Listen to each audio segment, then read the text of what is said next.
Bonjour à toutes et à tous et bienvenue pour cette nouvelle webconférence donc sur le réseau Habitat Logement d'Idéalco.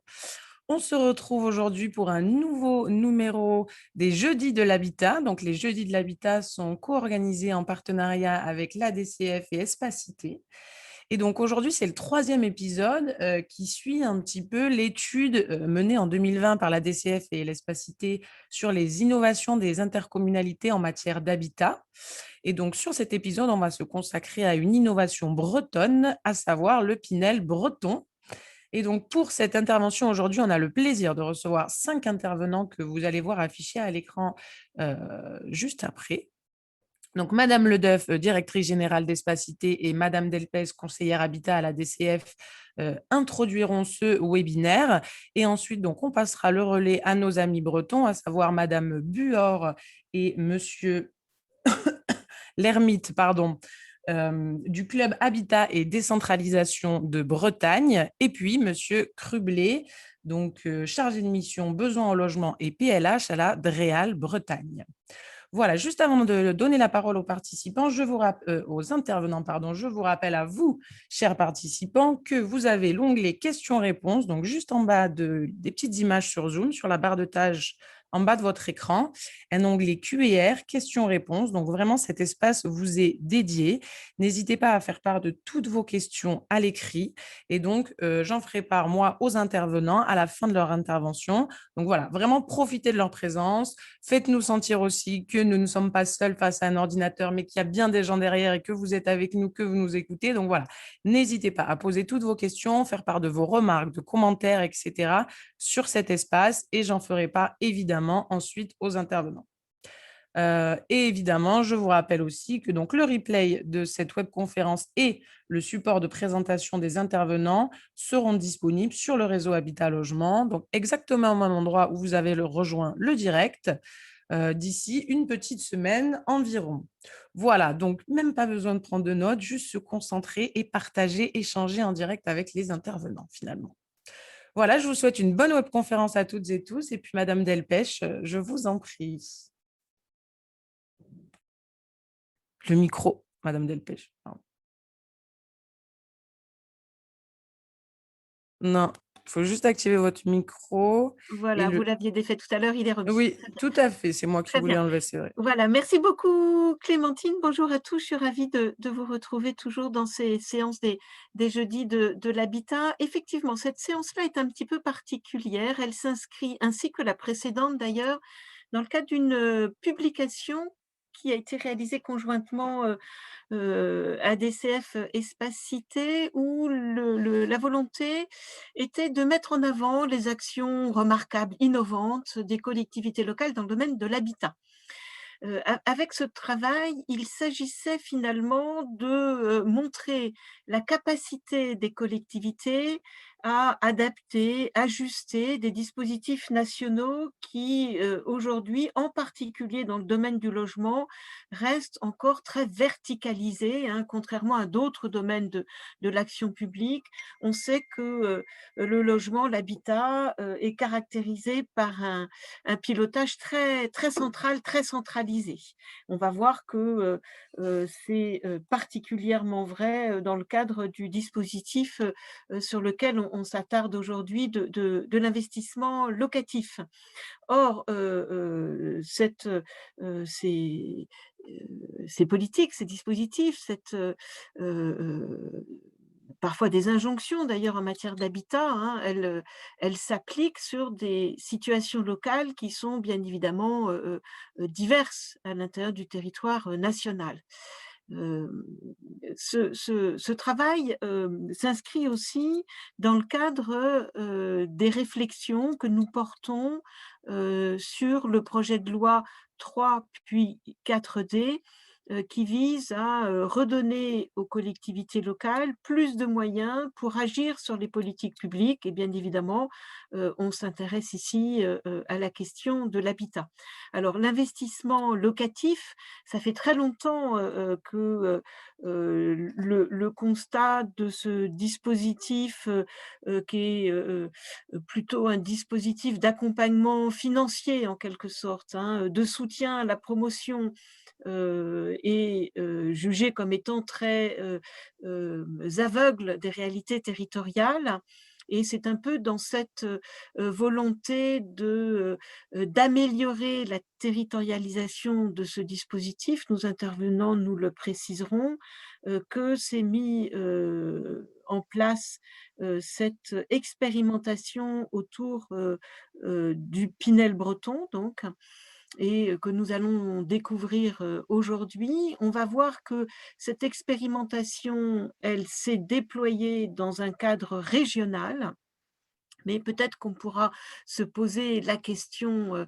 et je garde ce développement pour, la conclusion en quelque sorte, je n'en dis juste que quelques mots. On pourra, développer cette expérimentation, non seulement à l'échelle nationale, mais en allant plus loin et en donnant plus la main aux collectivités locales pour agir, sur la répartition au sein de leur territoire de ces aides qui sont accordées, pour la construction. Voilà, je cède la parole à Anne-Catherine Ledoff qui, a accompagné la DCF tout au long de ses travaux. Bonjour à tous. Donc effectivement, il s'agit ici d'une troisième séance consacrée à cette étude commune. Et donc vous voyez ici le recueil des démarches que nous avons valorisées dans ce travail, avec à gauche des initiatives qui ont fait l'objet d'analyses approfondies, de monographies, et à droite un certain nombre d'initiatives qu'on a également valorisées, mais qui ont fait l'objet d'une présentation moins fouillée. Même si ça l'aurait mérité, il a fallu se limiter à une dizaine d'initiatives détaillées. Ce qu'on peut dire par rapport à ce que vient de dire Claire, ce qu'on peut dire de ces initiatives, c'est qu'elles nous enseignent deux choses. Et je ne reviens pas sur la présentation un peu transversale de ce travail, puisque c'était l'objet de deux précédentes webconférences. Si ça vous intéresse, je vous invite à les consulter a posteriori. Donc peut-être deux enseignements de ces 9 initiatives et je dirais les 6 autres qu'on a mis en exergue, c'est qu'elles montrent à la fois cette capacité qu'ont les collectivités locales à porter des initiatives en propre, à expérimenter, à proposer des innovations. Et puis également, elle fait écho, cette cartographie, elle fait écho à ce que vient de dire Claire autour de cet enjeu de différenciation, avec pour une partie des initiatives qui ont vocation à se diffuser. Je prends par exemple l'exemple du GIP Logement Solidaire qui a été porté par l'agglomération de Clermont et le département du Puy-de-Dôme, qui sont des initiatives qu'on retrouve dans d'autres territoires, ou également le travail autour de la location active porté par Voiron Agglomération, qui est un sujet qui intéresse beaucoup d'autres territoires, et puis peut-être des dispositifs plus spécifiques qui auront peut-être moins d'effets d'entraînement au niveau national, comme le fonds mutualisé public-public inspiré des contrats impact social portés par la métropole de Lyon ou l'instance multi-partenariale d'attribution de l'agglomération d'Annemasse, qui sont vraiment des projets très incarnés, très locaux, ou j'aurais pu dire aussi peut-être le loyer unique, mais ça peut faire débat, en tout cas qui ont eu nécessité peut-être une conjonction de facteurs pour pouvoir être portés à ce niveau-là d'ambition et pour lesquels la question de la diffusion nationale se pose peut-être différemment d'initiatives plus faciles à dupliquer. Alors, je vais revenir peut-être au sujet de notre webconférence d'aujourd'hui qui relève effectivement de cette préoccupation de l'expérimentation territoriale au prisme peut-être du cadre réglementaire aussi dans lequel ces expérimentations sont permises. Donc, avant de présenter l'expérience du Pinel breton, il peut, je pense, être utile de revenir sur cette notion d'expérimentation dans un sens plutôt juridique. Et je vais pour cela me référer à une publication du Conseil d'État qui date de 2019 et qui expose le cadre législatif et réglementaire des expérimentations portées par les politiques publiques et qui dérogent au cadre législatif ou réglementaire au niveau national. Et c'est de ce cadre-là que relève l'expérience du Pinel breton. Toutes les expériences que j'ai présentées tout à l'heure n'avaient pas toutes vocation à déroger à la règle mais une partie d'entre elles l'ont porté. Alors, tout d'abord, le Conseil d'État nous aide à cerner le cadre de ce qu'on peut considérer comme relevant d'une expérimentation et qui doit conjuguer 3 facteurs. Tout d'abord, le principe de définir un objectif à atteindre et une hypothèse que l'on cherche à valider. Et donc, c'est bien pour ça que l'on expérimente. C'est pour avoir une conclusion positive ou négative. Donc, il s'agit là de bien énoncer ce que l'on cherche à faire et quelle hypothèse on souhaite confirmer ou infirmer dans le cadre de cette expérimentation. Le deuxième point qui est important, évidemment, mais ça mérite d'être rappelé, c'est que cette expérimentation est par nature temporaire. Elle a donc une durée limitée, durée au terme de laquelle une décision doit être prise, qui est de maintenir, de pérenniser cette expérimentation, de la prolonger ou de l'abandonner. Et on y reviendra tout à l'heure. Et enfin, cette expérimentation doit évidemment prévoir une méthode d'évaluation rigoureuse et qui est plus ou moins déterminée par le cadre législatif selon lequel cette expérimentation est menée. Vous verrez tout à l'heure, il y a 2 tuyaux législatifs qui permettent de porter ces expérimentations. Et je conclus cette diapositive avec la citation de cet ouvrage du Conseil d'État que je trouve assez éclairante et qui nous dit que, en matière de politique publique, on peut définir l'expérimentation comme le recours à une méthode consistant à mettre temporairement en œuvre un dispositif afin, par une évaluation rigoureuse, d'en mesurer les effets au regard des objectifs poursuivis pour éclairer la décision publique. Et donc, ce qui va intéresser le législateur aussi dans les expérimentations qui sont portées localement, c'est de voir de quelle manière, effectivement, ces expérimentations ont vocation à alimenter le cadre national d'un point de vue législatif et réglementaire, et dans quelle mesure, on le verra parce qu'il y a un certain nombre d'évolutions autour de l'article 72 de la Constitution, se généraliser à l'ensemble du territoire ou être réservé à certains territoires.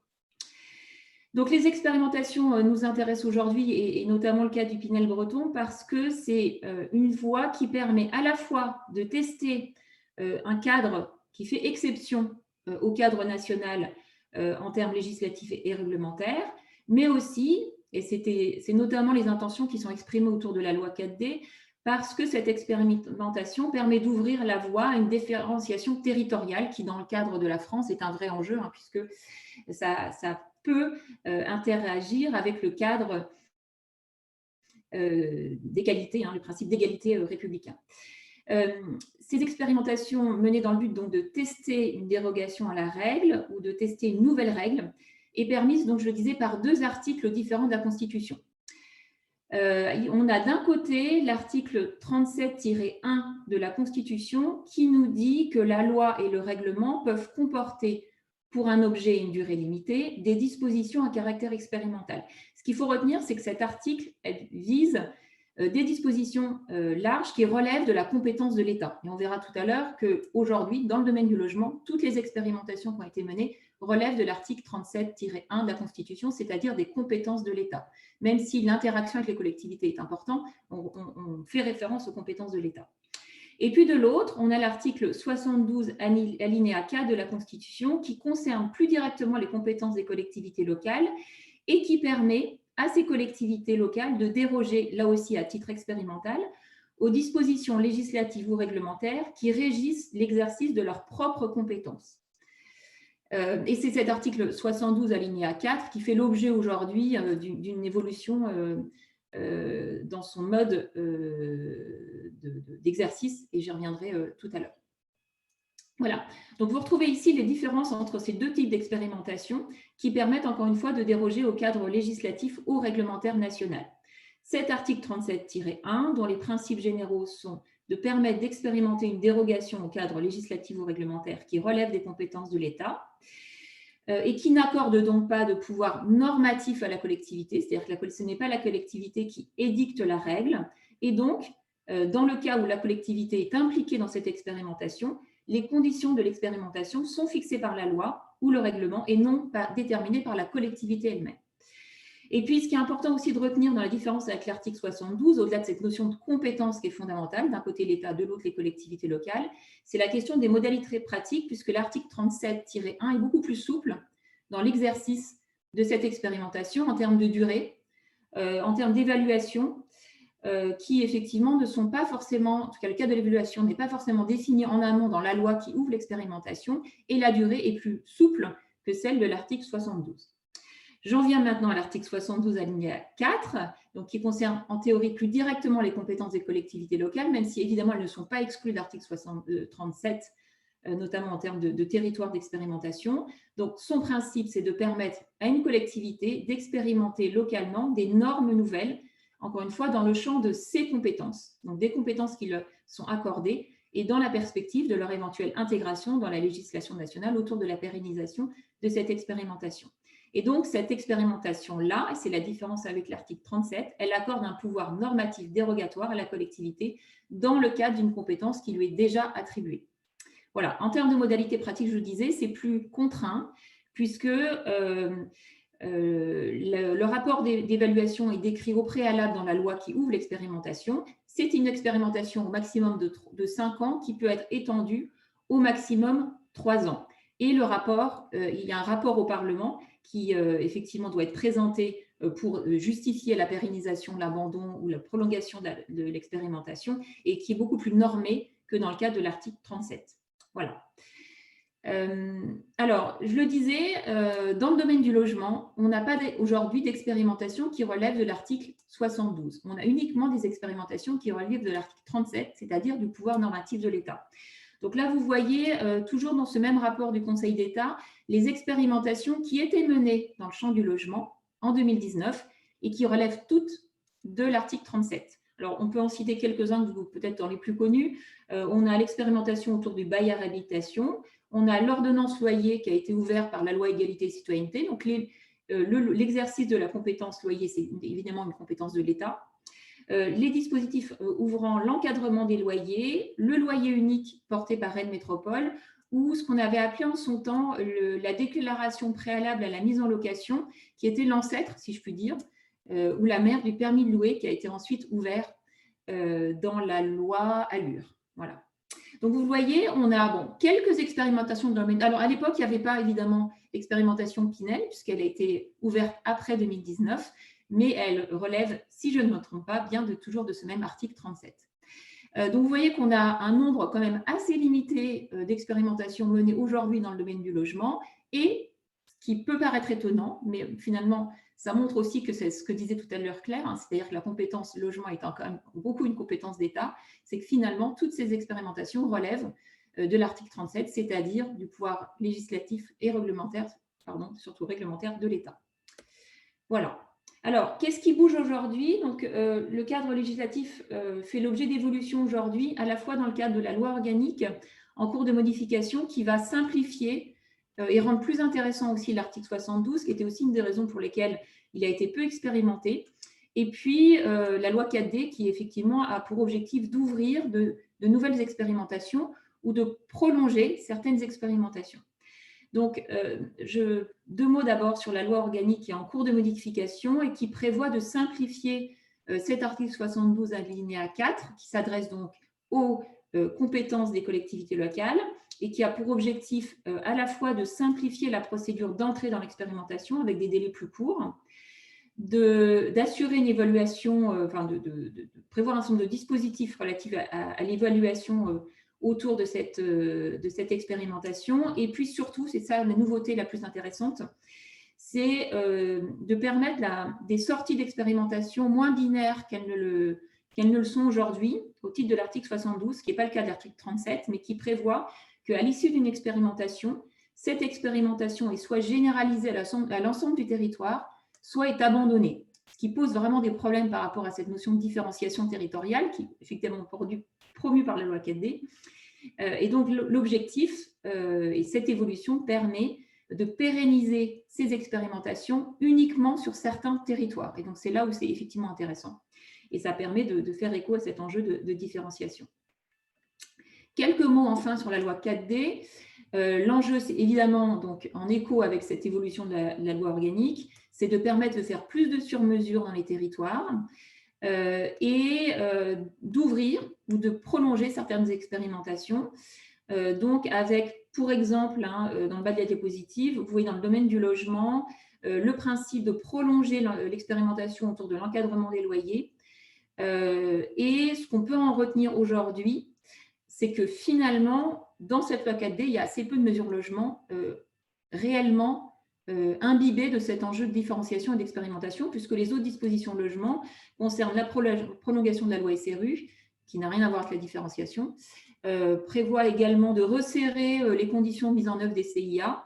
Et alors, il y a une disposition qu'on a un peu de mal à comprendre relative aux délégations de compétences de l'État aux EPCI. On pourra peut-être en parler dans une autre webconférence, mais en tout cas, c'est une disposition qui est assez obscure dans ses intentions et sa portée législative et réglementaire. Donc, on voit bien que la loi 4D, alors, elle va évoluer certainement d'ici à son approbation, sachant qu'on a un calendrier un peu incertain, avec en tout cas, en l'état actuel de nos connaissances, une présentation en Conseil des ministres qui pourrait se faire au mois de juillet, qui a été décalée, avec un débat parlementaire prévu à la rentrée. Donc, il n'est pas complètement certain, même si politiquement, il est énoncé le fait que ce soit bien porté dans cette mandature, mais en tout état de cause, il n'est pas totalement certain que cette loi 4D soit adoptée dans le cadre du gouvernement actuel. Et donc, probablement, dans le cadre du débat parlementaire, il est possible que de nouvelles expérimentations soient ouvertes ou que de nouvelles demandes de prolongation soient proposées pour faire en sorte effectivement que cette loi 4D dans le champ du logement soit peut-être plus en ligne avec les intentions du gouvernement, qui est d'ouvrir des expérimentations ou de permettre la différenciation territoriale. Voilà pour ces quelques mots d'introduction sur ce qu'on entend par l'expérimentation.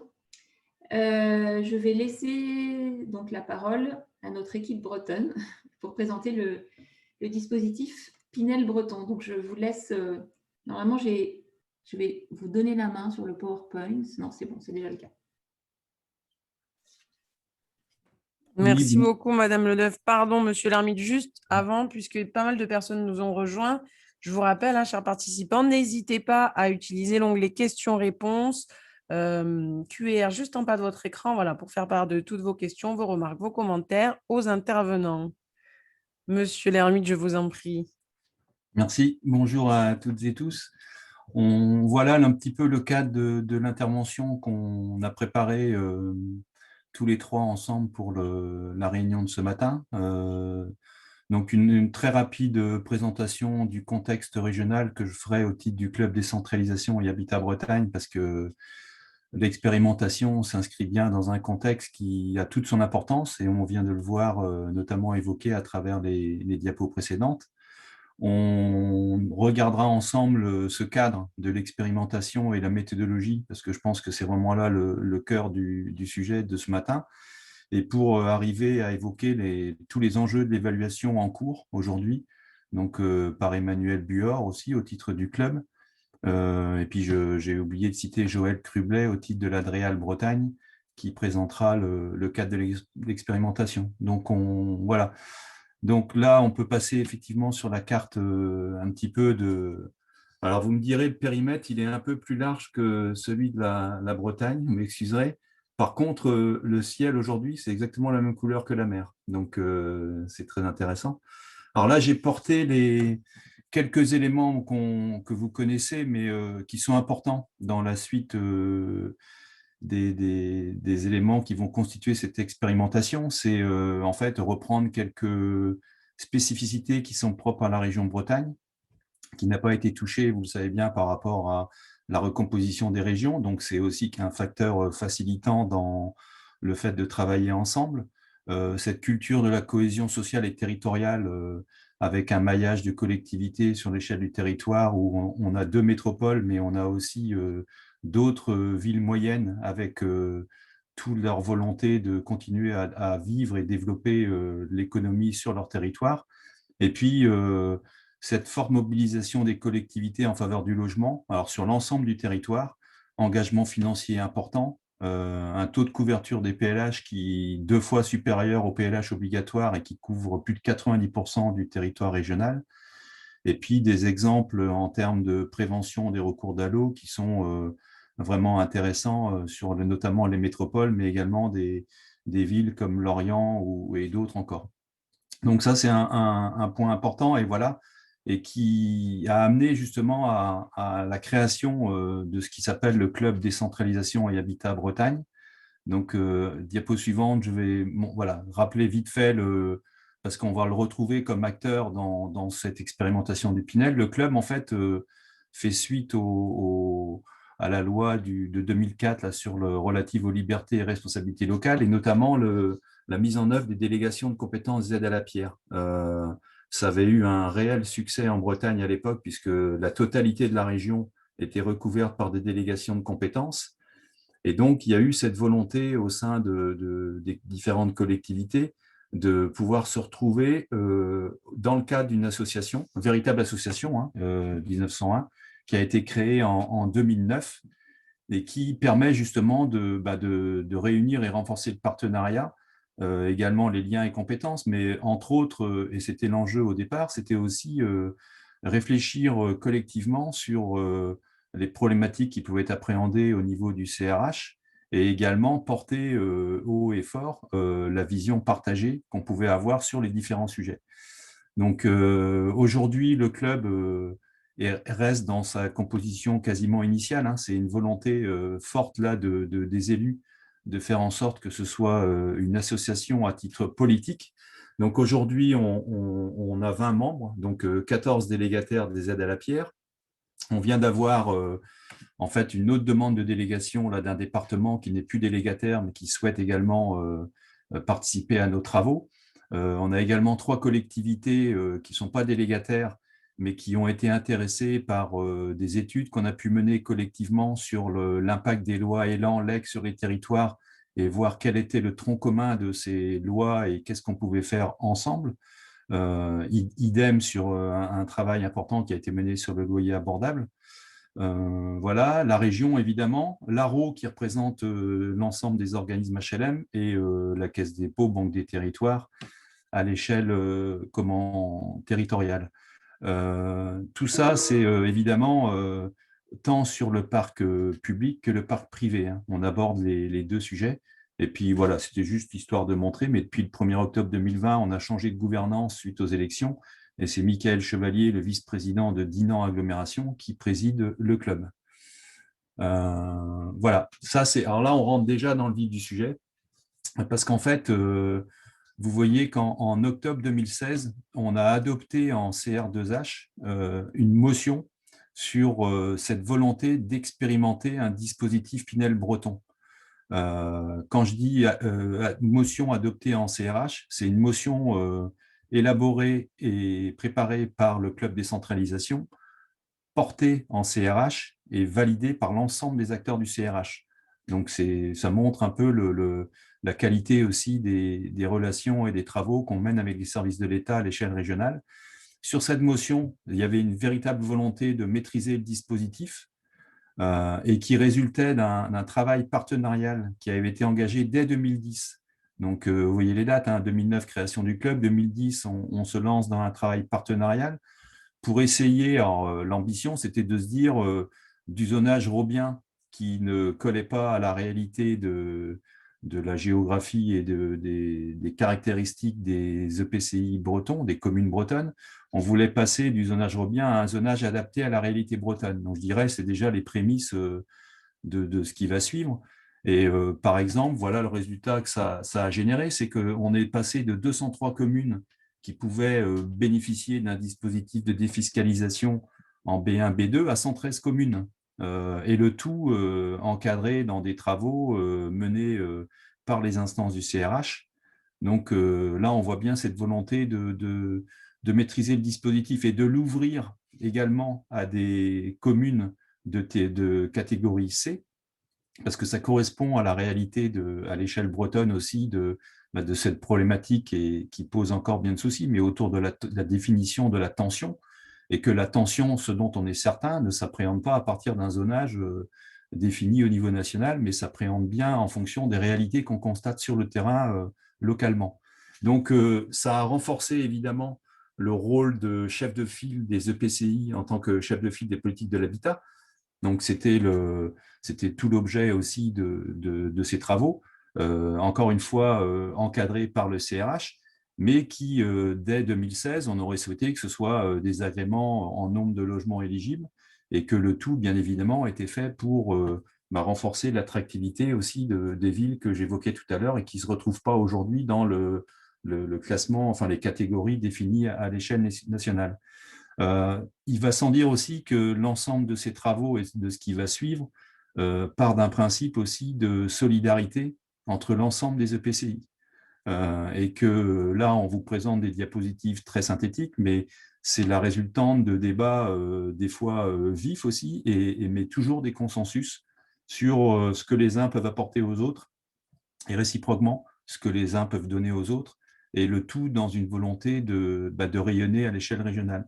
Et là, on a saisi en fait l'opportunité du contrat d'action publique qui a été signé entre l'État et la région Bretagne pour justement, avec un volet spécifique, et c'est là qu'est partie l'expérimentation du Pinel breton, pour mieux articuler les politiques nationales et locales par un mouvement coordonné de mutualisation, déconcentration, voilà. Et en bas, elle est un peu tronquée, mais ça faisait écho aussi à un propos du président de la République qui, dès 2018, avait dit qu'il souhaitait faire de la Bretagne un laboratoire de l'action publique.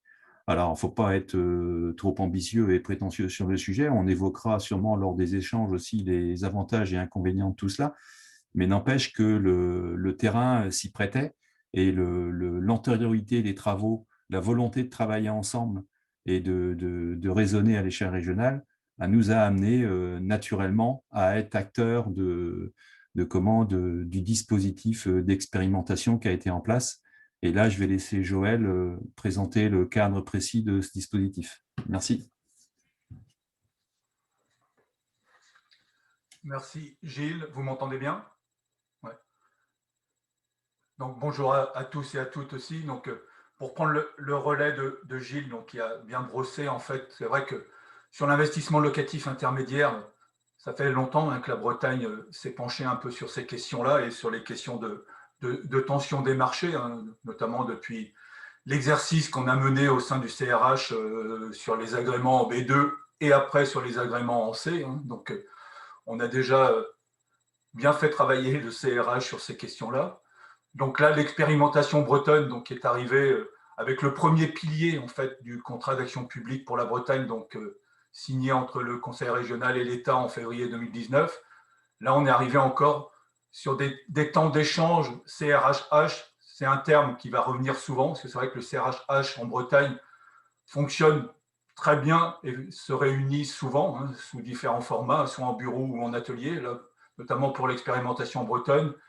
Il y a eu de mémoire 3 ateliers quand même sur un an, rien que sur cette question-là de l'expérimentation bretonne, pour bien montrer quand même que c'était un sujet qui a été pris à bras-le-corps par l'ensemble des membres du CRH, malgré les difficultés, donc je vais exposer tout à l'heure, dans un cadre contraint quand même, donc l'exercice n'était pas forcément simple, mais on a réussi, au bout du bout, à avoir quelque chose qui se tenait dans un temps long de réflexion, parce que vous voyez, février 2019, c'était la signature du contrat d'action publique de la région, mais les réflexions, on avait commencé à les entamer en fin d'année 2018 pour avoir, je dirais, un arrêté préfectoral qui a été signé en mars 2020. Donc, presque un an et demi de réflexion quand même à l'échelle Bretagne pour arriver quand même à la fin à quelque chose qui satisfaisait, je dirais, quasiment l'unanimité, quoi. Donc, ce premier pilier, je l'appelle… Non, tu peux rester là. Ce premier pilier, donc, qui est le contrat d'action publique pour la Bretagne, en fait, une de ses actions était expérimenter un dispositif permettant une meilleure adéquation du dispositif d'aide à l'investissement locatif aux enjeux d'aménagement du territoire breton. Et c'est là que c'est important. C'est justement ce lien avec les enjeux d'aménagement du territoire breton. Et c'est sous cet angle-là que le Conseil régional en Bretagne a voulu prendre cette action-là. Donc, dans cette action, les mots qui sont importants, c'est là qu'on voit la concertation au sein du CRHH. C'est vraiment l'émanation qui fait que cette expérimentation a pu être bien menée. Donc, là aussi, arrivait la première approche infracommunale. C'est vrai que jusqu'alors, le zonage ABC était entièrement à la commune à chaque fois. Là, une porte s'ouvrait en fait pour aller vers de l'infracommunal. Donc, dans l'expérimentation, on a saisi cette balle. Et vous verrez qu'on a même, en détricotant la plotte, on est arrivé vraiment à de l'infra, parce qu'on est arrivé à des carreaux de 200 par 200 de l'INSEE. Et le Conseil régional voulait vraiment que ça prenne en compte l'armature urbaine de la Bretagne. Il faut bien voir que fin 2018, l'arrêt du Pinel sur les B2 et le C faisait qu'il n'y avait plus que le B1 éligible. Et en Bretagne, le B1, ça se limitait Rennes Métropole, Saint-Malo-Dinard, donc juste un axe brétilien. Donc, un certain déséquilibre quand même au niveau de la région qu'on a voulu, par cette expérimentation, en fait, je dirais, ramener un peu cet équilibre sur cet outillage. Donc, et le deuxième mot important, je dirais, dans cette action par le Conseil régional, c'est toujours aussi dans le souci de lutter contre l'étalement urbain. Et on verra, un des choix qui a été fait, c'est vraiment d'essayer de faire en sorte que les territoires qu'on mettait éligibles à l'expérimentation rentrent dans un cadre de renouvellement urbain et ne privilégient pas l'étalement urbain. Et donc, c'était mis donc après derrière que le deuxième pilier était la loi de finances qui conditionnait un peu tout ça. Donc, on a travaillé pendant toute l'année 2019 en fait sur un projet de loi de finances. Les lois de finances arrivent toujours au moment du réveillon. Donc là, pour 2020, pareil, la loi de finances est arrivée en 2019, mais globalement sur ce qu'on avait en connaissance sur le projet au cours de l'année sur laquelle on avait travaillé. Donc, qui rappelait bien que c'était un titre expérimental, sous l'angle qu'a rappelé Madame Ledeuf en préalable.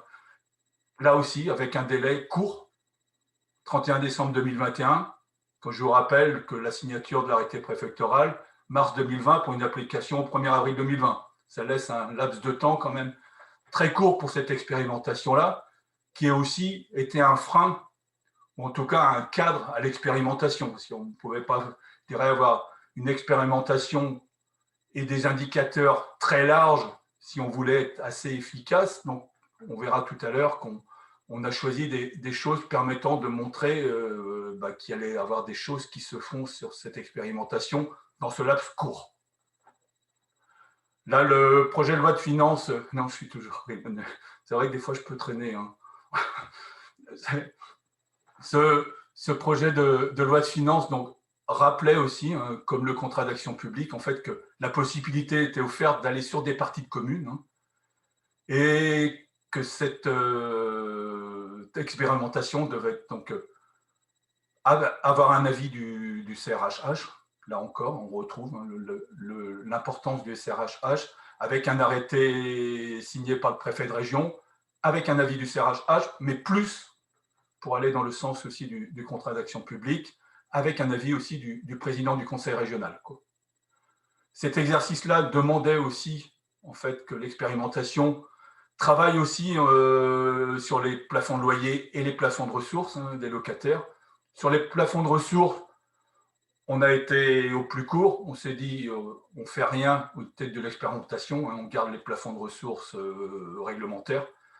Sur les plafonds de loyer, malgré le fait, en fait, qu'entre les plafonds de loyer réglementaires et les loyers de marché en Bretagne, le delta est pas énorme, mais on a modulé un petit peu quand même dans l'exercice pour montrer à notre DGALN en fait, qu'on faisait quand même un peu le travail. Donc là, tu peux passer la suite, Emmanuel. Et là, juste ce point dans l'article 164 donc de la loi de finances, en fait, qui était pour rappeler en fait, que les contribuables ont une déclaration annuelle donc, à faire donc, pour permettre d'identifier le logement, mais surtout l'alinéa 4 avec une évaluation, comme le disait Madame Ledeuf aussi, une expérimentation. Au bout du bout, il y a une évaluation quand même à en faire. Donc là, avec une évaluation donc, préconisée donc, au 30 septembre de cette année. Donc on est toujours quand même sur des temps très courts et très restreints, voire très contraints. Et donc une évaluation qu'on a commencé, nous, à mener à l'échelle de la Bretagne. On a déjà eu un atelier CRHH sur cette question-là. On mène cette évaluation-là, nous, avec la cellule économique de Bretagne. Donc c'est la cellule économique de Bretagne qui fait ces travaux-là. On aura encore des ateliers CRH avant l'été. Le but étant pour nous, à l'échelle régionale, de pouvoir déjà avoir un rapport évaluatif, si possible, pour fin juin. Donc, pour revenir maintenant plus sur l'expérimentation et de dire dans quel cadre elle s'inscrit. Cette diapo-là peut faire peur un peu sur sa contrainte qui nous a été donnée par le niveau national en son temps. Là, je rappelle, et Gilles l'a bien dit aussi, qu'on est vraiment sur un dispositif qui repose énormément sur la solidarité territoriale. Et on verra, c'est ce qui a aussi permis de réussir, parce que je dis qu'on l'a réussi, ce travail d'expérimental sur le Pinel breton, c'est grâce à ces solidarités en fait, des territoires. Et en fait, le cadre qui nous a été donné, en fait, c'était de raisonner à population équivalente. C'est-à-dire, la population que représentait le B1, si on ramenait des territoires B2, voire C, il fallait qu'on reste dans cette population de B1. Donc ça veut bien dire que si on amène du B2 et du C, il faut que les territoires en B1 jouent la solidarité et lâchent de la population. Donc, ce qui s'est relativement bien fait. Donc, je ne sais pas s'il y a des représentants de Rennes Métropole qui sont là dans les participants, mais Rennes a vraiment joué la solidarité, tout comme Dinard et Saint-Malo, qui sont les deux autres villes qui sont en B1, et qui ont donc restitué des quartiers de communes, en fait, pour pouvoir avoir une population à redistribuer sur les autres territoires en B2 ou en C, quoi. Donc là, je rappelais juste là, que jusqu'en 2018, mais Gilles l'a déjà fait, on avait 79 communes donc en B2 et 13 communes en C qui étaient éligibles au dispositif, qui avait été agréé. Donc on voit bien qu'on avait un certain équilibre en fait sur l'ensemble du territoire régional, donc qui au fin 2018 s'écroulait un peu parce qu'on ne restait plus qu'avec un territoire brétilien et plus rien ailleurs. Donc l'hypothèse de travail retenue, je vais rester un peu de temps là, voilà, pour juste bien expliquer cette contrainte qu'on a eue. Il a fallu qu'on travaille en fait dans ce périmètre-là. Donc en fait, on a eu un redéploiement potentiel de population de 149 000 personnes. En fait, voilà, ça c'était le lot qu'on avait, qu'on pouvait redistribuer.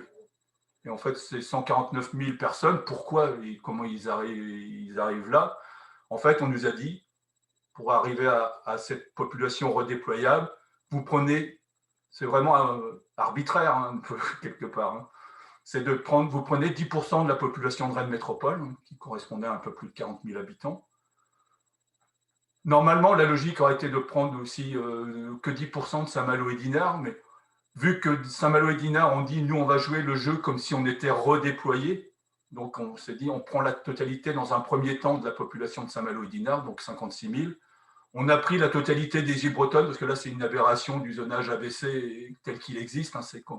On a certaines îles qui sont éligibles au dispositif, il ne s'est jamais rien passé, mais juste parce qu'il y a dans les indicateurs du zonage ABC, en fait, la question de l'acquisition et des coûts qui a été pris. Et c'est vrai que vous vendez sur Watt ou EDIC une grosse habitation et tout de suite, vous avez l'indicateur qui explose les plafonds. Donc là, ça faisait encore 5500 habitants à récupérer. On nous octroyait un bonus de 10%. Là, je vais faire au plus court parce que ce moment-là a quand même été assez hippique. Un bonus de 10% de la population B1, donc c'est-à-dire 47 000 habitants. Au départ, ce bonus-là nous était attribué que si on faisait du redéploiement sur les zones B2. Si on ne faisait pas de redéploiement sur les zones B2 et qu'on souhaitait quand même intégrer dans l'expérimentation de la zone C, on n'avait pas le droit au bonus. Donc là, on a eu quand même tout un travail en atelier entre nous, quand même. Donc, il y a eu du débat. Après, et nous, après, État local, on a eu du débat avec notre État national et notamment la DGALN sur ces questions-là. Au bout du bout, les 10% ont été complètement attribués. Donc, ce qui fait qu'on arrive à un petit 150 000 personnes à pouvoir redéployer ailleurs. Vous voyez un peu le jeu quand même sur lequel pendant 1 an et demi, on s'est un peu amusé, quoi. On a quand même gardé en tête en fait, qu'il fallait, pour que cette expérimentation réussisse, avoir quelques conditions de base et quelques préalables. Le premier, et tout le monde est d'accord, et surtout qu'on l'avait déjà bien utilisé lorsqu'on avait fait nos travaux sur les agréments en B2 et en C. Donc, c'est un investissement doit répondre à un besoin en locatif intermédiaire neuf. Donc, ça, c'était le premier préalable. Deuxième préalable fort et qui a conditionné un peu notre méthode qu'on verra tout à l'heure, c'est que les territoires retenus devaient avoir des projets de commercialisation avant fin 2021.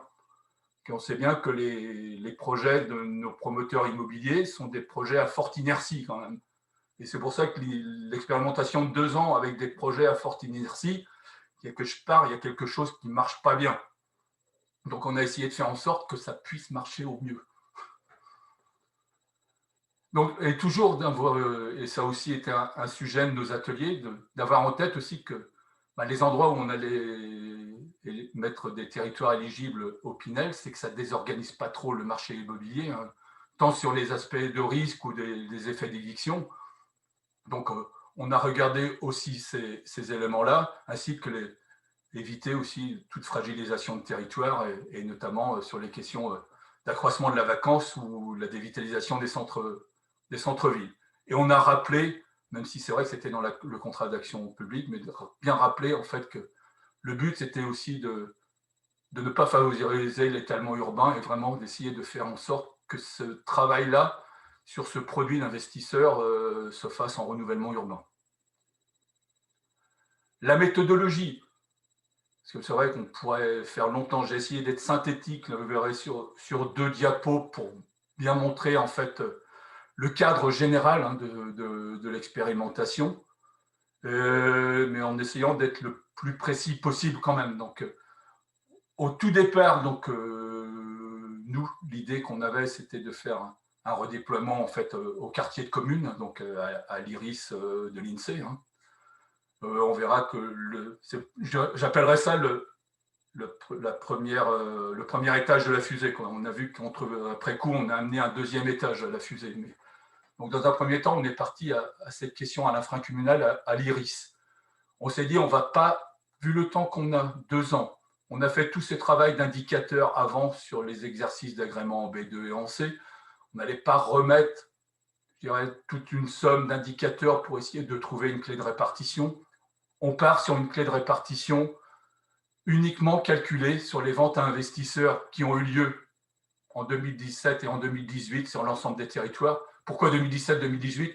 Uniquement pour pouvoir intégrer les communes C qui ont été agréées à compter de 2017. Donc, quelque part, c'est une clé comme une autre, mais on est tombé d'accord sur cette clé-là.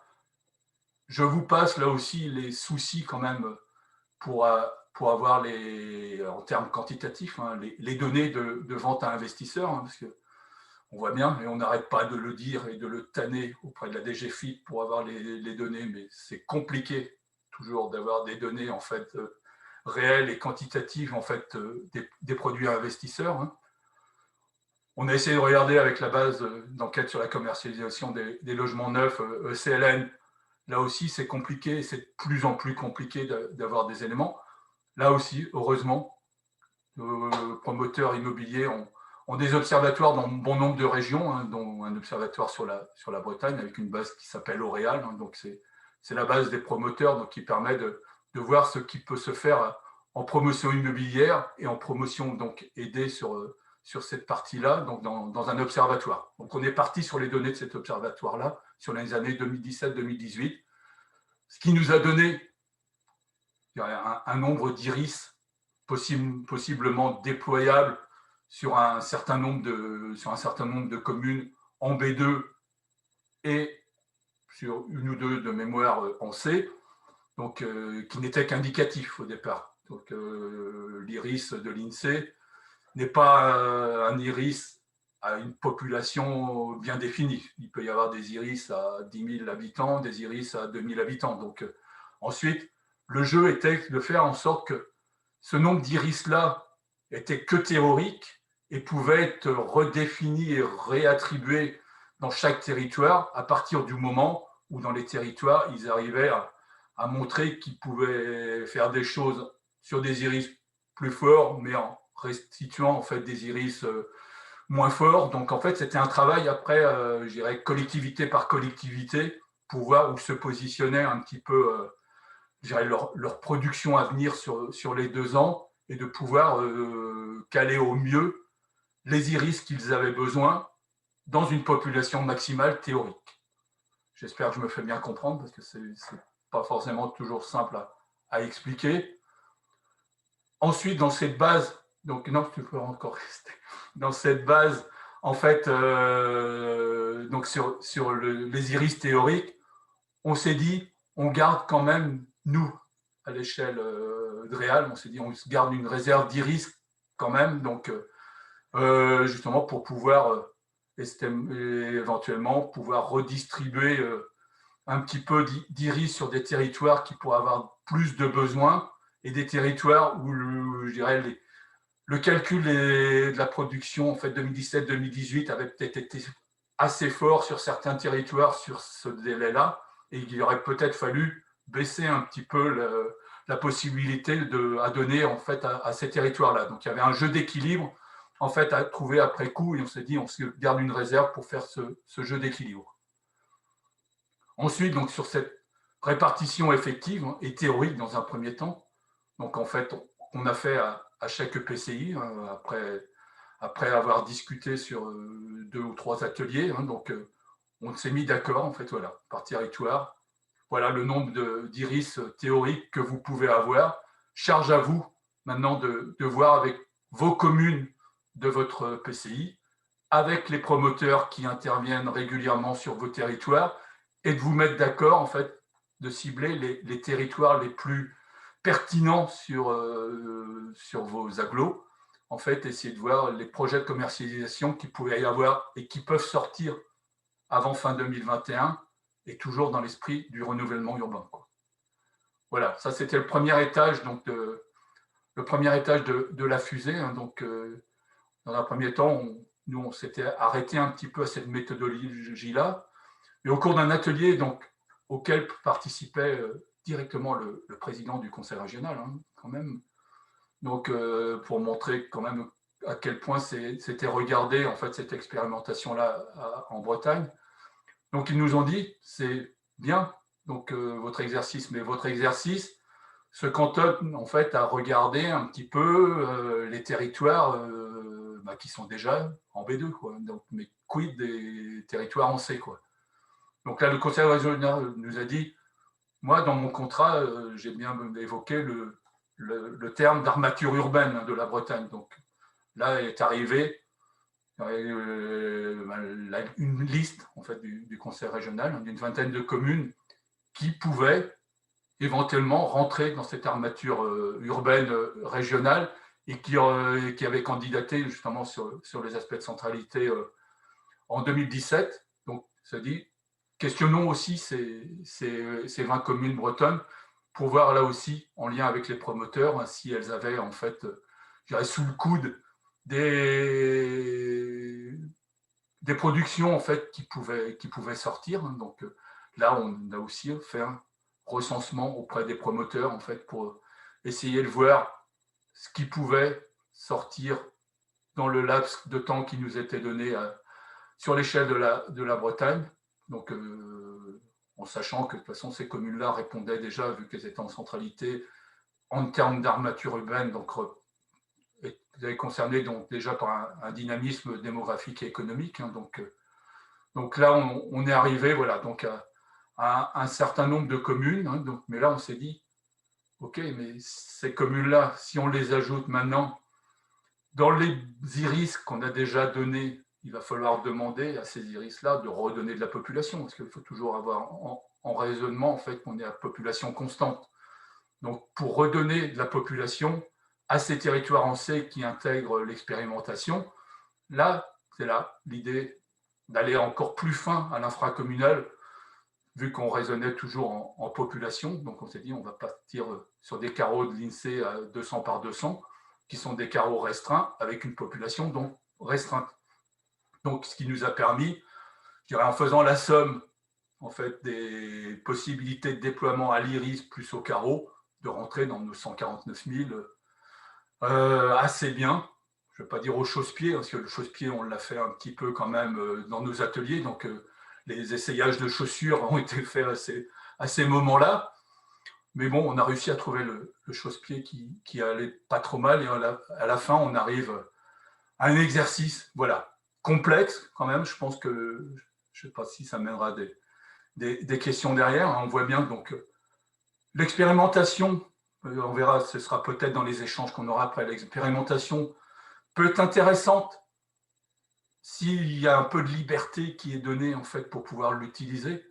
Mais une expérimentation avec une contrainte de base telle que celle qu'on nous a donnée, moi, je nous dis chapeau, on peut se le dire entre nous, Gilles et Emmanuel, chapeau à ce qu'on a réussi à faire quand même dans ce cadre contraint, quoi.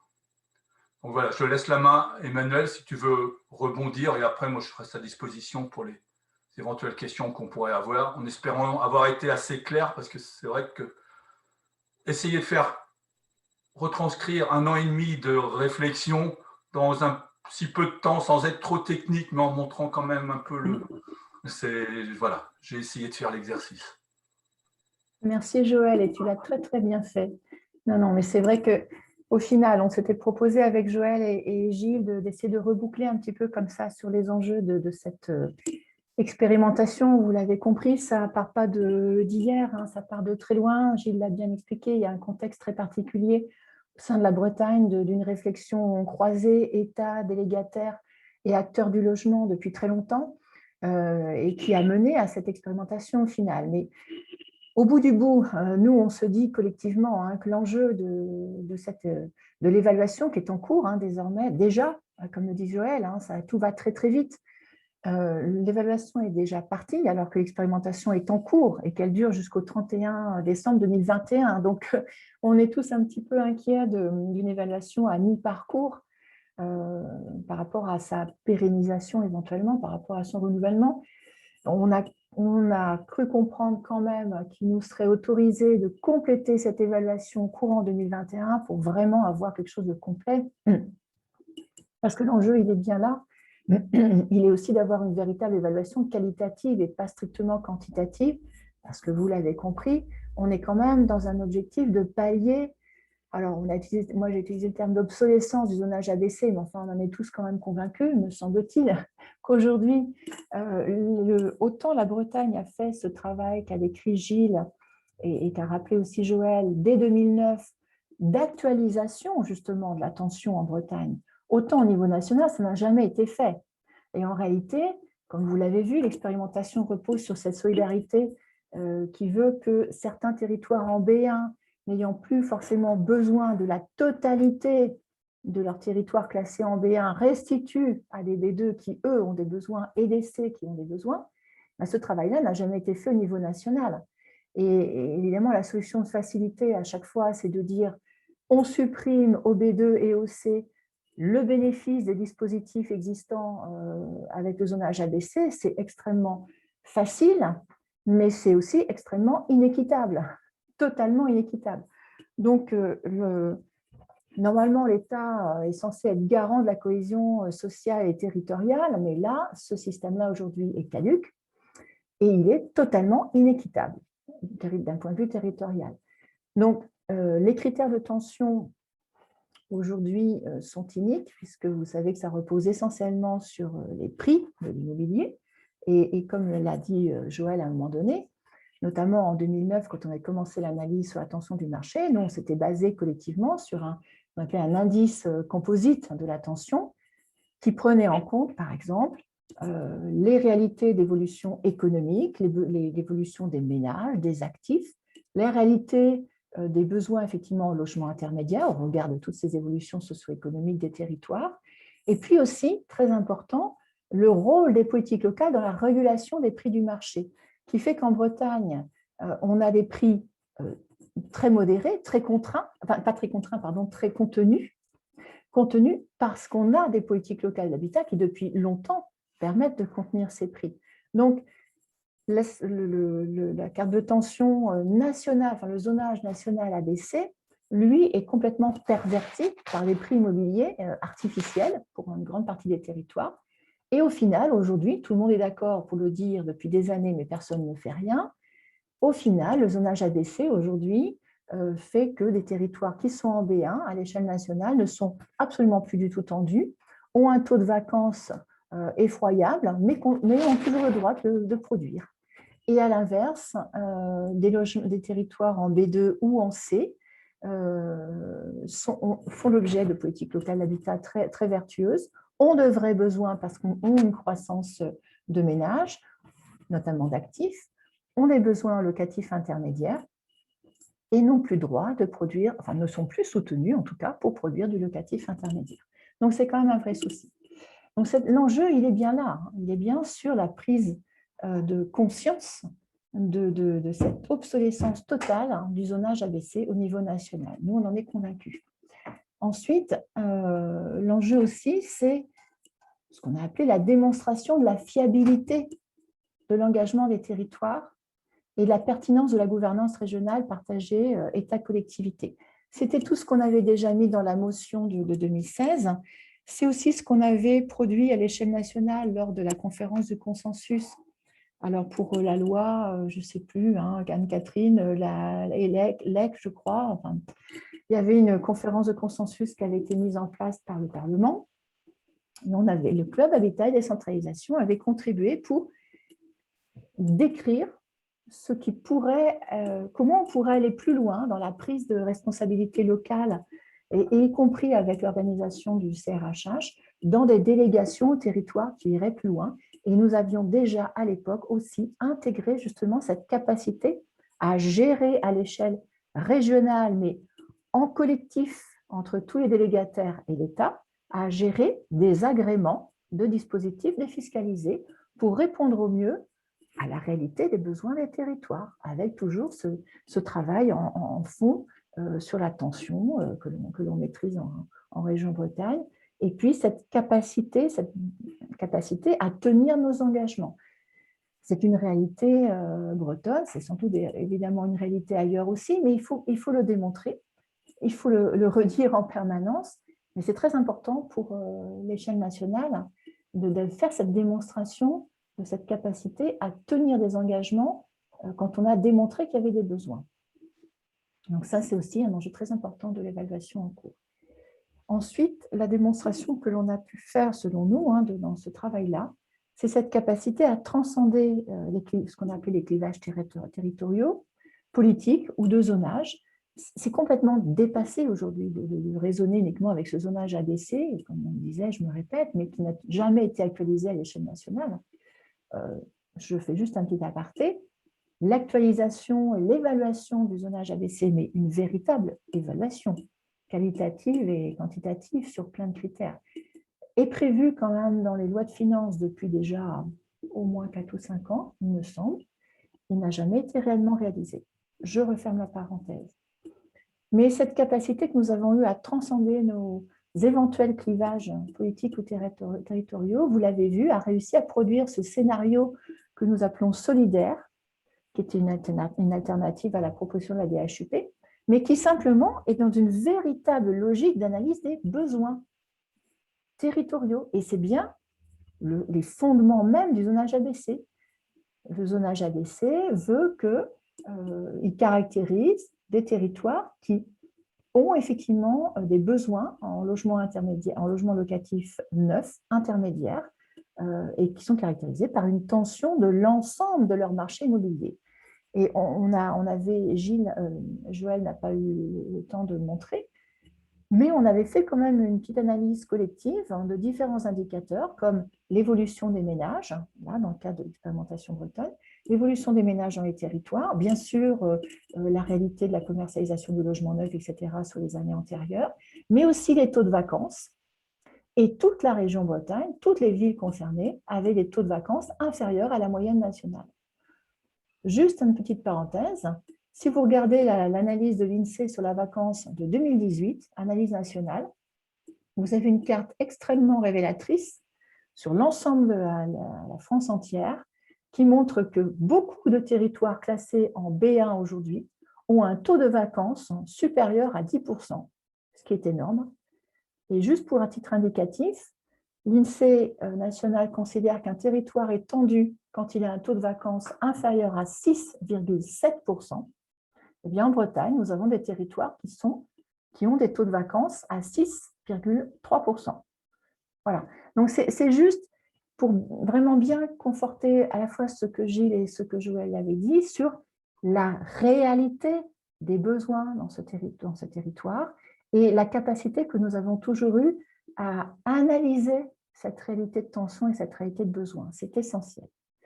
Et au final, nous espérons vivement, parce qu'on n'est pas égoïste, que l'expérimentation Pinel ne soit qu'une anticipation de cette différenciation territoriale voulue à l'origine par loi 4D. Moi, je ne sais pas ce qui en sortira, mais comme l'a rappelé effectivement Anne-Catherine, c'est bien quand même normalement à l'origine de la loi 4D, et c'est bien la raison pour laquelle nous espérons que ça soit reproductible, sous réserve évidemment qu'au niveau national, on accepte une véritable refonte totale du zonage ABC.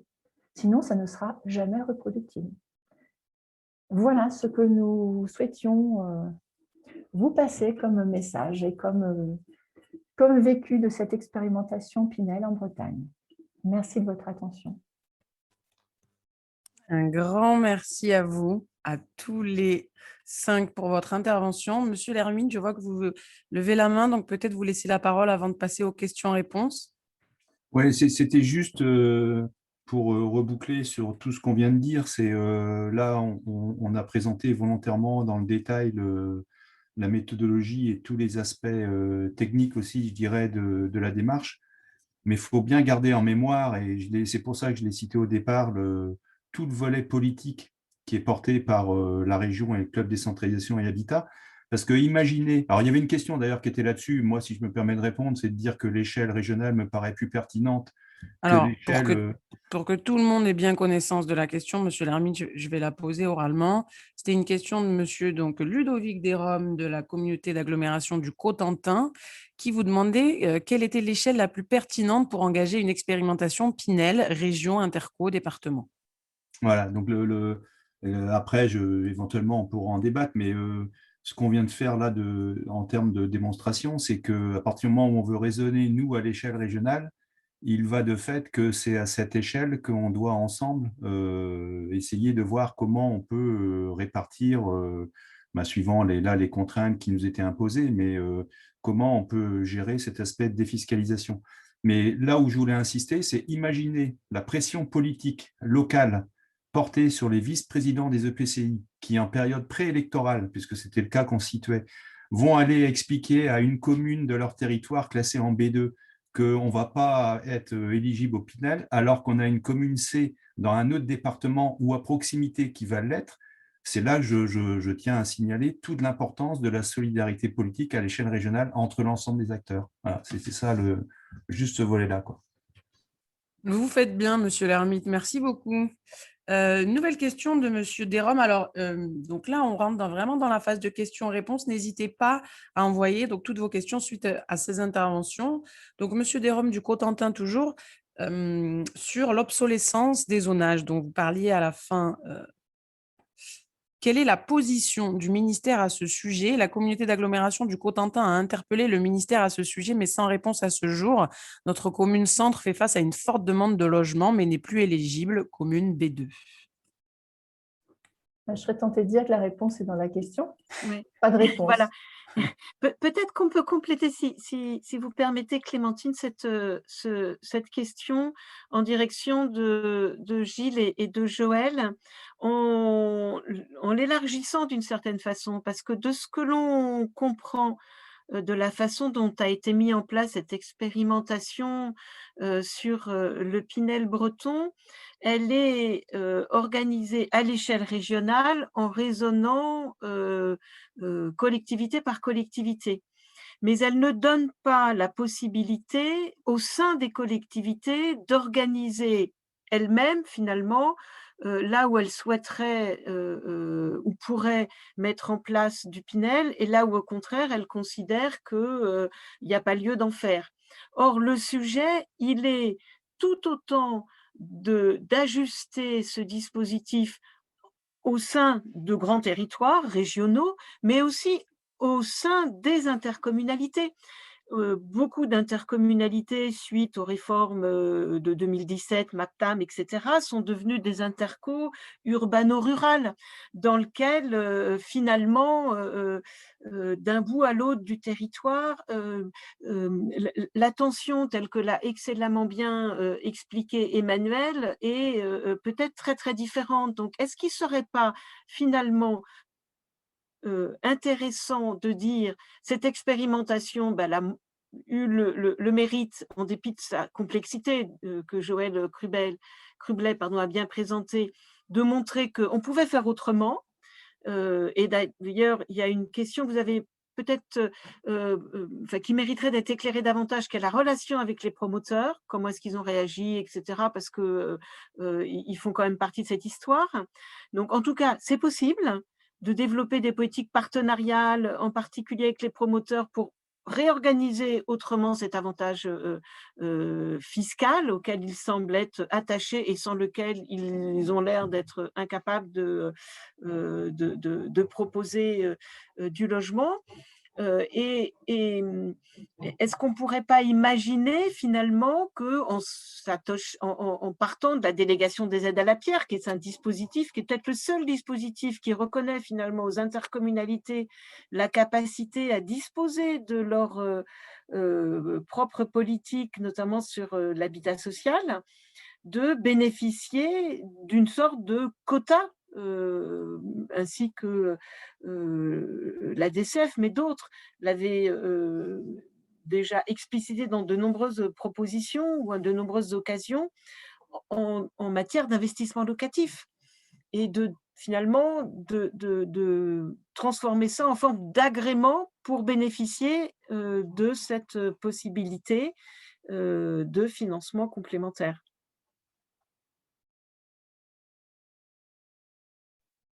Allez-y, Madame Buor, Monsieur l'ermite, je vois que vous levez la main. Je vous en prie, n'hésitez pas à ouvrir vos micros.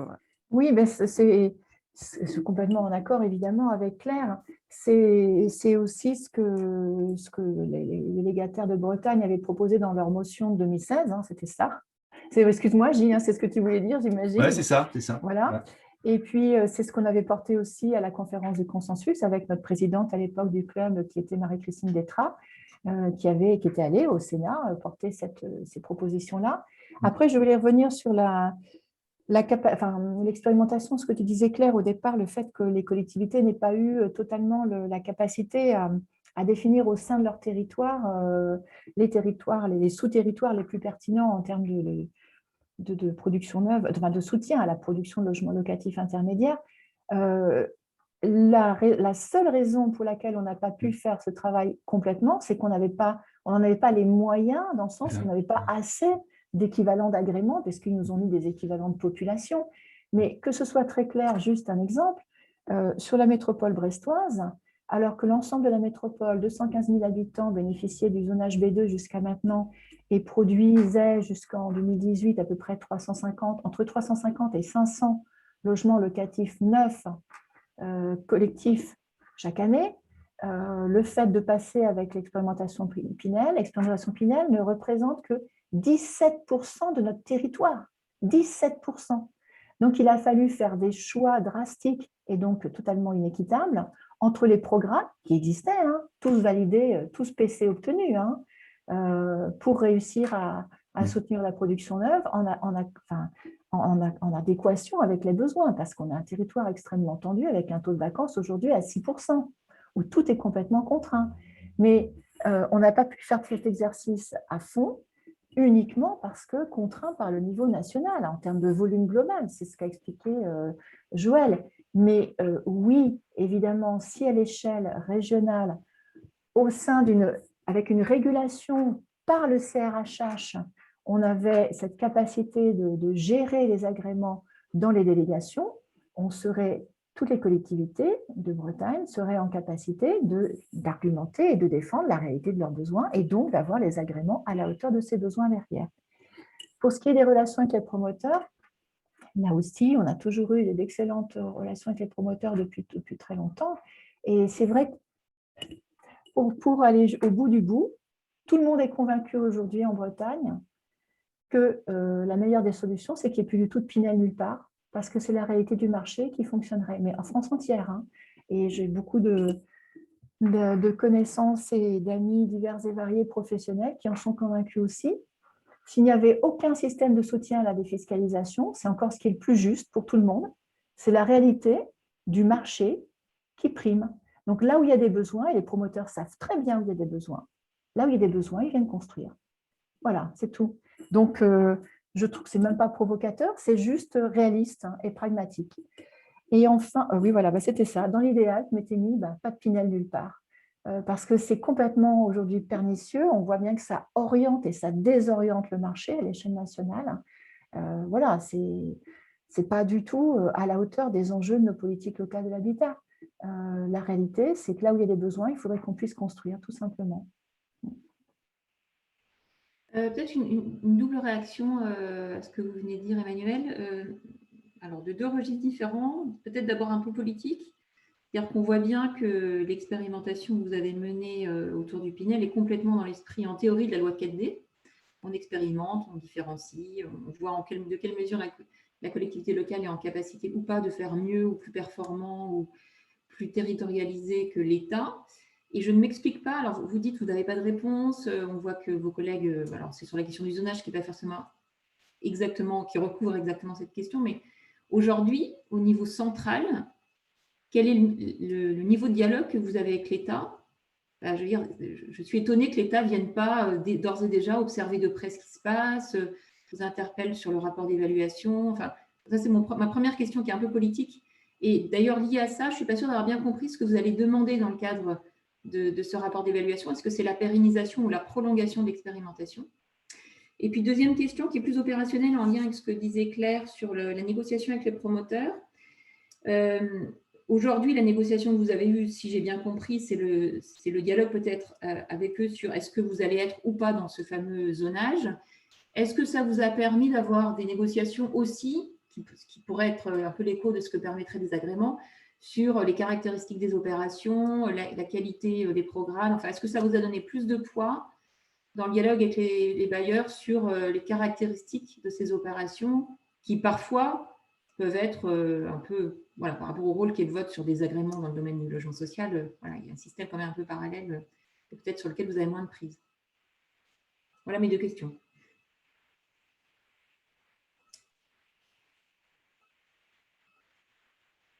Est-ce que, écoutez, oui, je veux bien répondre, mais Gilles et Joël, vous n'hésitez pas. Hein. Moi, je ne suis pas légitime ou j'ai pas, surtout. Hein. Par rapport au lien national, bon, j'ai failli dire no comment, je ne vais quand même pas exagérer. Non, enfin, ça fait, que ce soit au niveau régional ou que ce soit pour mon ancienne fonction au niveau métropole, depuis 2017, nous, au niveau métropole, on se bat pour essayer de faire changer le classement puisqu'on est en tension depuis déjà 2015, en tension avérée, reconnue, chiffrée, argumentée, études de marché à la clé et tout ce qu'on veut. Aujourd'hui, je ne compte plus les lettres au ministre avec les études de marché adressées, etc., depuis juin 2017. Et c'est quand même très, très difficile d'avoir ne serait-ce qu'un accusé de réception. Voilà. Après, dans le cas de l'expérimentation, j'ai eu le sentiment quand même qu'il y avait, après Joël, tu es sans doute beaucoup plus en contact, j'ai eu le sentiment aujourd'hui qu'il y avait peut-être quelque chose qui se débloquait parce qu'on a fait quand même la démonstration de la capacité collective quand même à être efficace, hein, j'allais dire.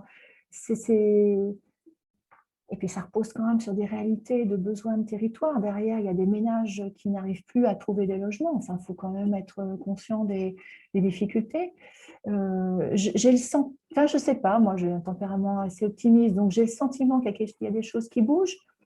J'ai tendance à être confiante dans l'évaluation parce qu'aujourd'hui, on a réussi aussi à avoir une évaluation qui ne soit pas que quantitative, hein, qui soit aussi qualitative avec des entretiens qualitatifs auprès de tous les territoires concernés. Et ça, je compte beaucoup dessus. Donc bon, je serais plutôt positive en me disant que j'ose espérer que le fait que la loi 4D aussi qui se profile quand même, j'ose espérer que ça bouge un petit peu la façon d'appréhender les sujets par la DHUP et la DGALN. J'ose espérer. ça paraîtrait quand même cohérent. Sinon, c'est à désespérer. Et pour ce qui est des promoteurs, moi, je considère que nous avons toujours eu des promoteurs qui sont extrêmement responsables dans les programmes qu'ils proposent, qu'ils sortent. Évidemment, c'est un peu lié aussi aux politiques locales de l'habitat. Depuis 2008, par exemple, sur la métropole brestoise, mais je crois qu'à Rennes, Lorient, Vannes, c'est après depuis 2010, 2011, 2012.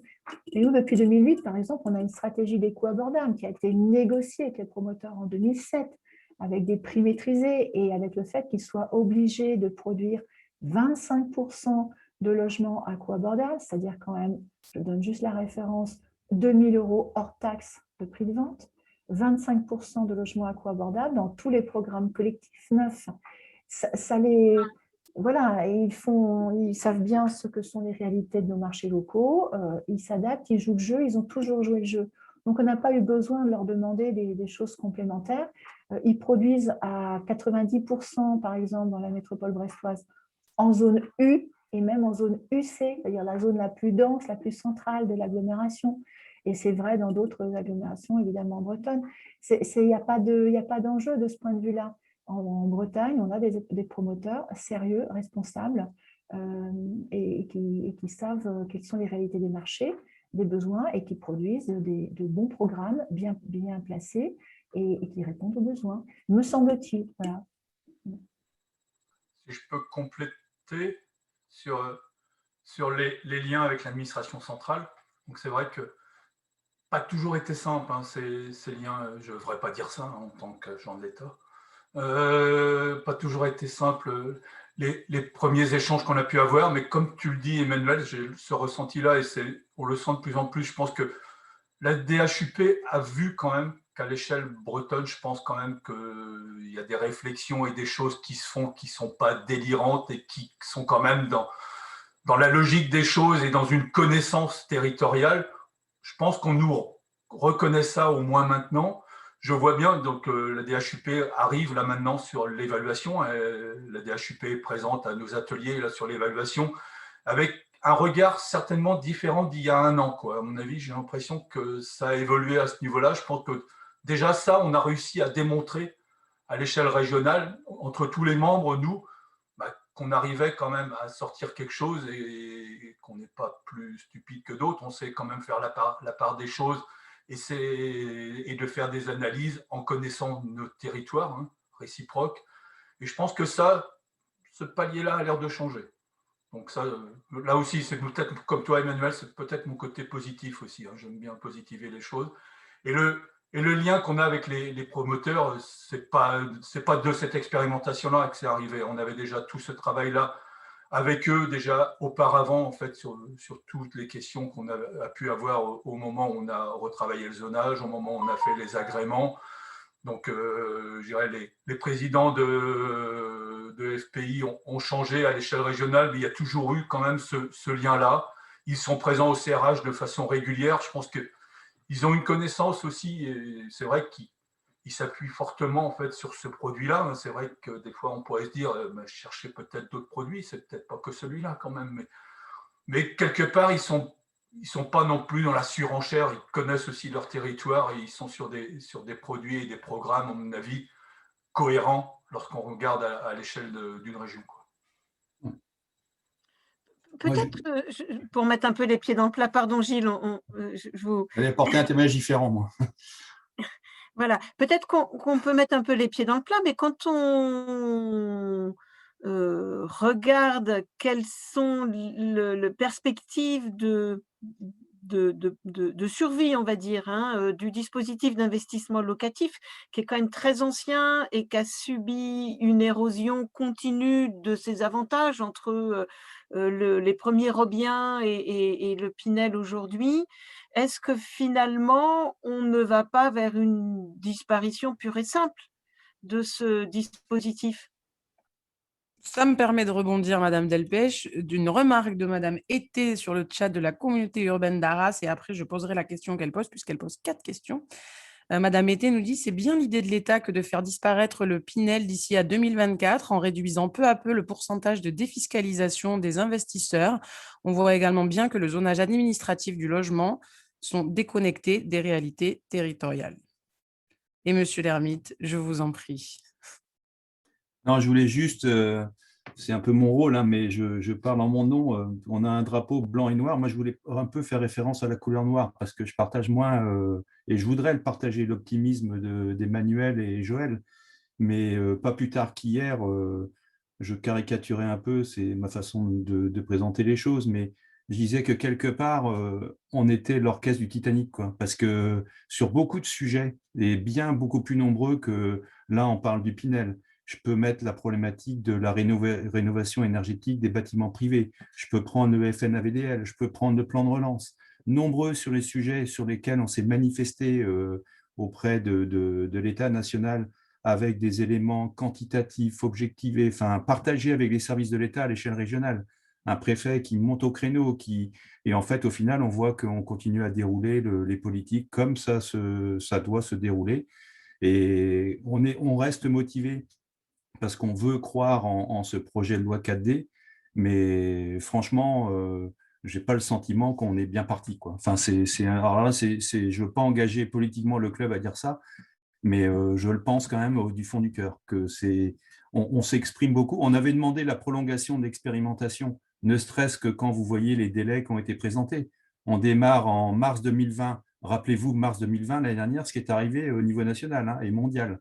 On demande une évaluation sur des bases de données qu'on a à fin 2020, même pas tenir compte de ce que… Enfin, on a coécrit un courrier avec le président de région. On n'a même pas un accusé de réception du courrier, quoi. Voilà, c'est ça la réalité. Merci beaucoup pour vos réponses. Alors, Madame Été nous pose 4 questions d'un coup. Est-ce que finalement, votre expérimentation revient à déployer le potentiel fiscal du B1 sur les autres zones avec pour préalable ne pas aggraver les finances de l'État? Mais quid des territoires qui présentent tous les indicateurs de tension, mais qui ont été classés à une époque en B2 et C1 et pour lesquels votre méthode travaillée à l'échelle régionale semble peu envisageable?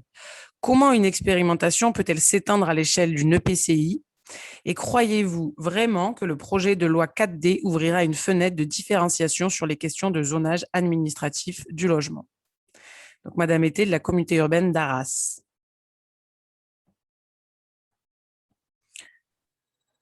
Voilà, un premier élément de réponse, à mon avis, oui, l'exercice est clair, à mon avis, c'est d'essayer de maintenir, je dirais, les finances de l'État, en fait, dans ce qui existait déjà. Le but, c'était ça. Hein, le fait, là, on le met sur le redéploiement, en fait, de la population, mais le but, c'était bien ça, à la base, c'est de se dire, voilà, ce qu'il faut, c'est que la nouvelle expérimentation ne vienne pas amener des dépenses supplémentaires sur les produits. Donc, essayer de garder un petit peu ça dans un espace un peu contraint, quoi.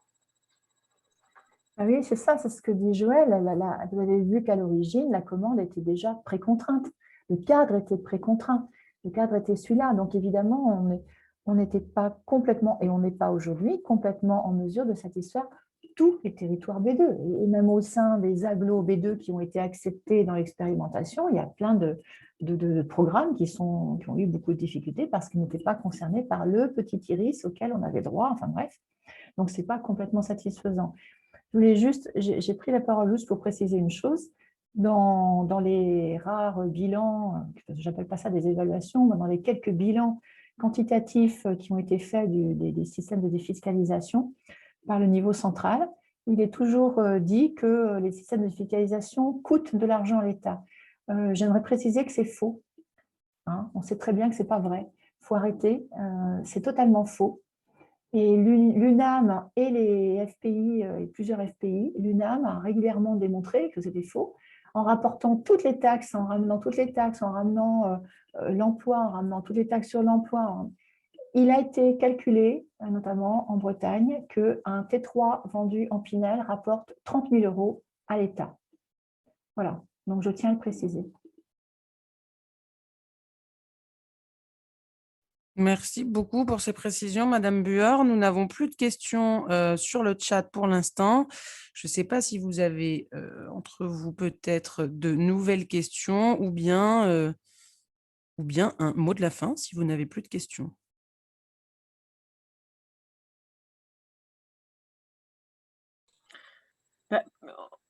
Un mot de la fin, mais évidemment, la parole aux autres aussi pour donner ce mot de la fin. Je crois que le rendez-vous est pris maintenant pour ce qui va se passer, voilà, pour la seconde étape, en quelque sorte. À la fois, regardez bien ce que dira ce rapport d'évaluation.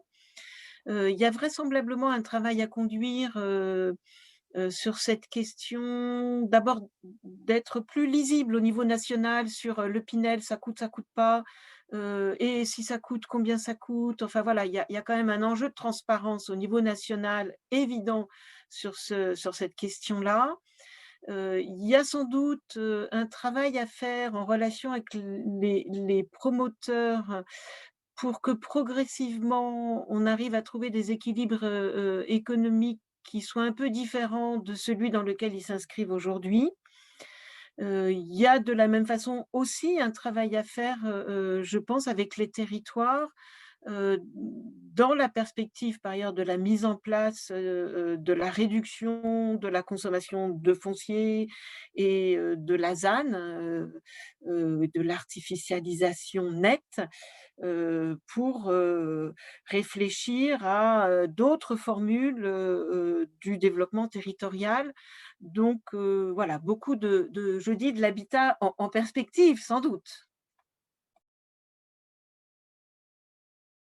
Peut-être ce que je peux dire en complément de Claire, c'est, enfin, merci encore mille fois de cette présentation, parce que je crois que le Pinel intéresse beaucoup de monde, mais le fonctionnement très précis de le Pinel breton, pardon, de ce que vous avez réalisé et porté est moins connu. Donc voilà, merci pour toutes les précisions et les qualités à la fois stratégiques et très précises de vos présentations. Moi, je dirais qu'on voit bien dans cet exercice-là à la fois tout l'apport, mais aussi toute la complexité à réellement porter cette différenciation territoriale, tout l'apport local et toute l'énergie. Alors peut-être aussi des conditions de succès politique sur lesquelles vous avez aussi pointé l'enjeu tout à l'heure, avec voilà, des conditions de succès qui sont importantes, mais aussi avec peut-être une difficulté de l'État qui à la fois promeut cette différenciation et qui a en lui-même des vraies grosses difficultés à la permettre, évidemment autour de cette capacité à géolocaliser, ne serait-ce que ça, la défiscalisation. Donc voilà, l'État central, je ne parlerai pas des DREAL qui évidemment sont très dynamiques et très engagés aussi dans ces politiques publiques, mais voilà, donc l'État qui en lui-même a quand même des grosses difficultés à rentrer dans ces mécanismes. Merci. Et bravo au club des collectivités décentralisées bretonnes pour avoir conduit tout ce travail, parce que on sait, pour en avoir suivi son évolution, que ça a été quelque chose de très intense. Merci. Et moi, pour conclure, c'est juste pour là vraiment positiver, mais on voit bien l'importance, le côté indispensable du rôle des EPCI dans la mise en œuvre des politiques locales de l'habitat. Voilà, on le partage à l'échelle régionale après, comme nous on le fait. Ça peut se faire ailleurs sûrement, mais c'est adapté à notre région. Mais ça n'enlève en rien cette absolue nécessité d'implication des EPCI dans les politiques locales de l'habitat. Voilà, c'est ça, le vrai sujet, il est là. Et c'est ça qu'on veut défendre, notamment à travers nos différentes actions sur les sujets que j'évoquais tout à l'heure. Voilà. Donc, je vais me dire un mot de fin aussi. Il n'y a pas de raison.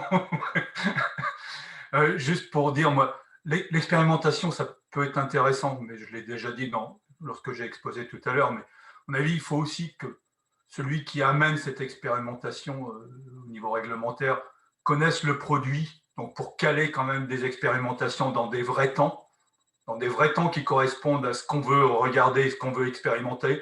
Parce que là, 2 ans, à mon avis, la personne qui a dit on va faire ça en 2 ans ne connaissait pas le produit, ou alors a fait ça en fonction justement je vais le mettre entre guillemets, de flinguer le produit.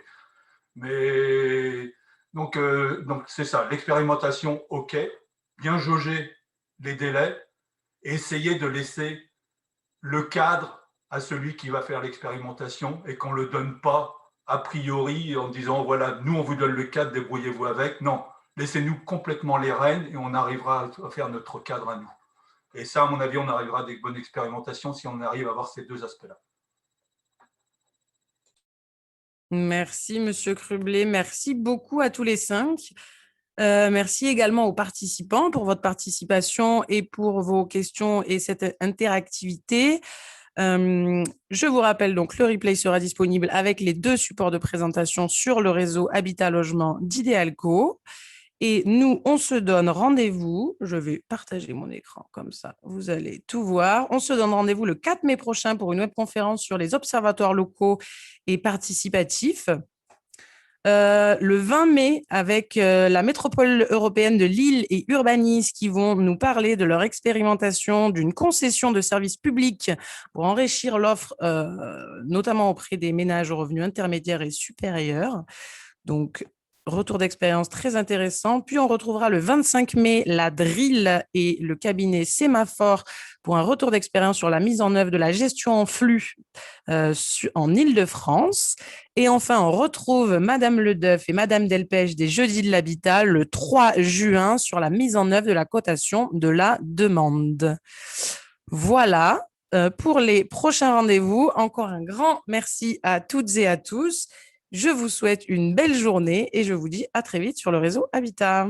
Au revoir. Au revoir, merci. Merci, bon appétit. Au revoir, merci beaucoup. Au revoir, merci.